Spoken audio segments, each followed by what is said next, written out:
kanya-kanyang tono yan. Napakaraming versions ng mga tono. Gandang bata, no?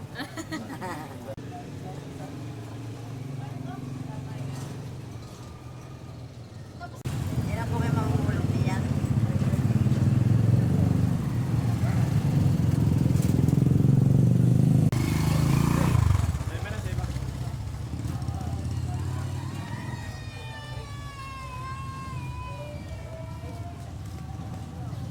Tungkol po dito sa kubo ninyo, gaano po katagal ninyo pin-repair at ano-ano pong mga material ninyo ginamit? Ito po ay halos sa nabuo sa looban ng 8-10 days. At ang amin pong mga materialis, ito pong kawayan, coco lumber, ito pong galing sa nyog, parang bulaklak ng nyog, ito pong bunga ng alas-as, na ito po bihira pong bupan ito, punong kahoy, na tatagpuan lang po ito sa tabing dagat. Maganda po ang kanyang bunga. Ang aming altar ay ginawa ng bunot po, saka ang bunga ng alas-as. Yan po ang aming mga ginamit. Salamat po.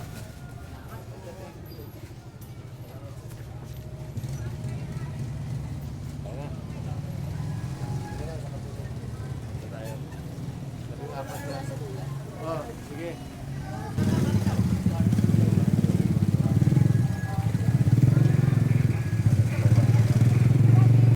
Tumutupad sa hari naming mataas sa Sil na mangusap, siya raw ay haring tambing Israel. Ano ba't hinihilahil nitong lingkod? Sinungaling mga tao'y inahan. sa tanan, di umano ay siya raw Mesiyas.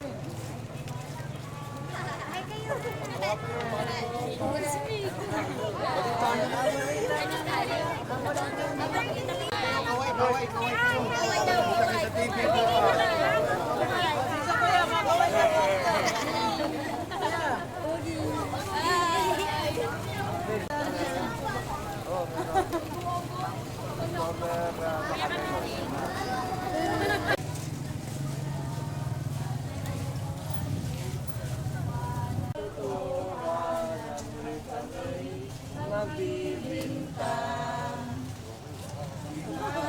Walang salang isip, ang matuwid ay siya rin pumipilit. Din sa amin dapat ang siya'y patayin. Ang winika ni Pilato, walang saksing tutukay ng ang lalagyan sa sala ng amang tao. Ang hustisya na huwag magpalama na humatol sa naghahabla, kundi may sangsing makita. Inuman may usap, mga mahal.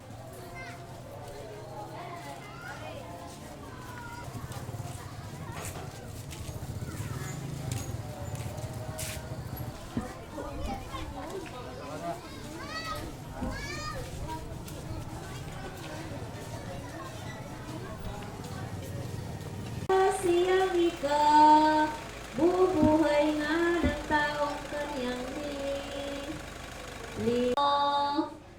kinurat ay ang katastasan ng budiba ng simbahan ng Jerusalem na ba. Ang wikay ganito niya ay pumistulat ang tong ikaw ay anak nga mula diyan hanggang lo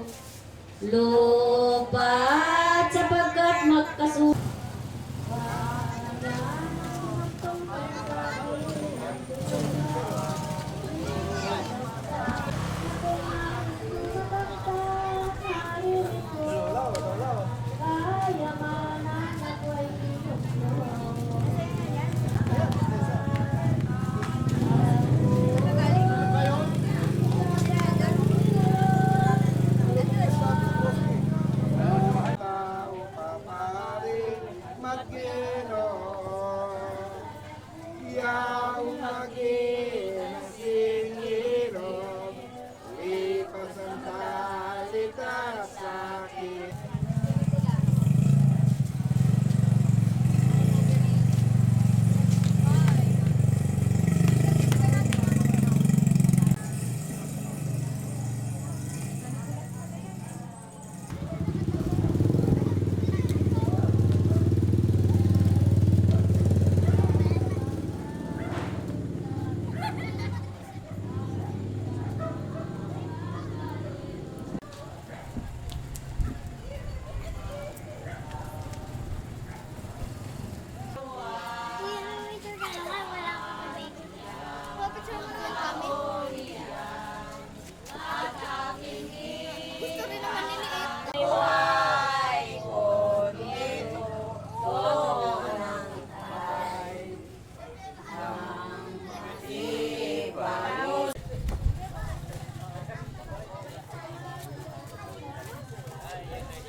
Impyerno, sukat mo alaman sa sulat na papala.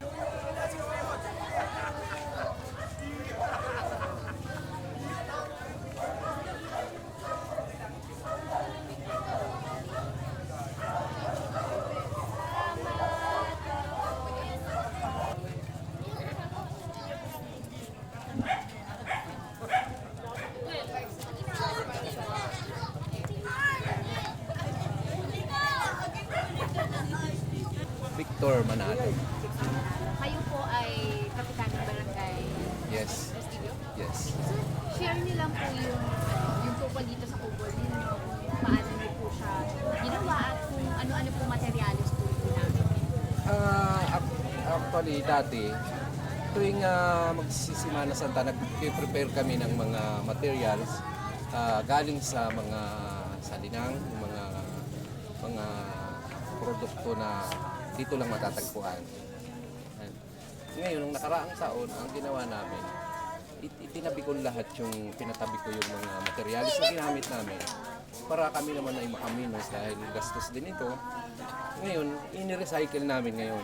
Pero ang lumabas, parang mas maganda pa kaysa nung nakaraan.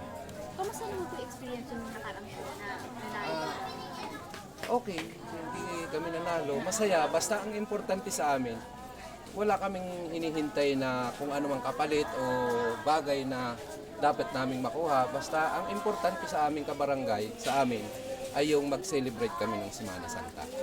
Paano niyo po sama-sama ginawa? Hindi kahit po yung kasama? So, ang ginagawa ko, pagka malapit na ang Semana Santa, nagpapatawag ako ng meeting, lahat ng samahan, lahat ng sangay, upang kausapin ko sila at kami magtulong-tulong, magkaisa sa gawain na tungkol sa Semana Santa. Sir, ngayong taon po, magkano po kaya yung gastos dito? Estimate? So, ang budget namin dito ay 30,000.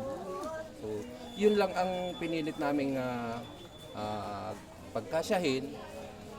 Di kagaya nung dati kasi na malaki, inabot ng 64,000.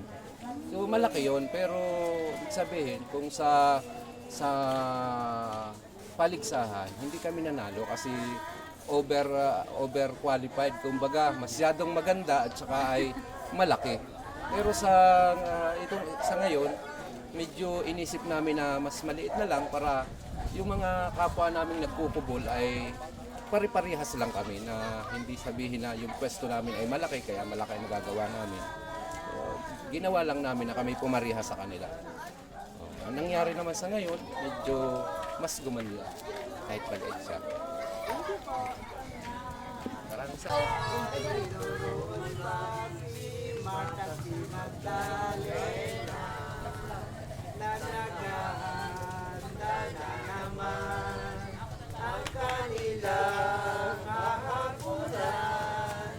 ang mga kawan at humapong nagpunan.